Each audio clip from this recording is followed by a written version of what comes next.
A Day in My Life as a Work From Home Mom, Solo Parent Edition. Good day everyone, here's a glimpse of my weekend wrapped in a 3-minute vlog. Since it's day off today, when I woke up, naghanda na ako para umalis. I initially wanted to go on a solo flight today kasi it's been a while that I went out alone, but nag-message yung mom ko kagabi about my plans this weekend, so isinama ko na lang silang dalawa ni Papa. Here's a quick outfit check. I love these pants I got from Zara and top from Shein naman, and pants may kasama na itong belt. I just really wanted to put a time out of everything. I used to be dedicated into vlogging every day, every action I take, but lately I was not as inspired as before. So sa mga matagal na talaga dito, na-notice nyo siguro na may mga vlogs ako na mini-merge ko ng isang vlog sa 3 days na ganap ko. I just chose not to show everything on social media. May free will pa rin naman tayo, so ipapakita ko lang kung ano ang kaya at willing kong ipakita sa inyo. Nag-late lunch na kami dito sa Bamaka restaurant, and in fairness, masarap ang pizza nila. So we just actually spent time to buy some stuff and eat out, tapos sa gabi kumain na rin kami sa labas kasama si Jeff. Buti na lang at sumama na kasi gusto lang talaga niyang nasa bahay lang. The next day, maaga akong gumising dahil na-miss ko rin ang mamalengke. Dito na rin nag-sleep over ang parents ko, so sabay na kaming nag-agahan bago sila umuwi. When they went home, I just went ahead and started my routine and arranged the seafood and veggies na nabili ko sa palengke. Gusto ko talaga mamalengke on Sundays kasi ang daming mga displays na seafood at doon rin ako bumibili ng mga bulaklak at prutas kasi mas affordable doon.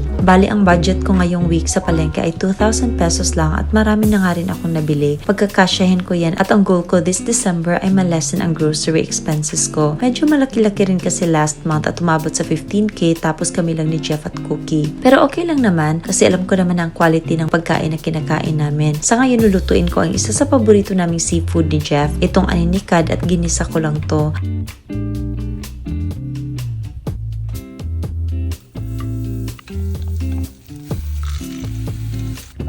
Ganitong luto ang gusto ko nito kasi masarap rin talaga ang sabaw, lalo na't fresh pa itong nabili ko sa palengke. Sana all fresh. Ako dito haggard na on a Sunday.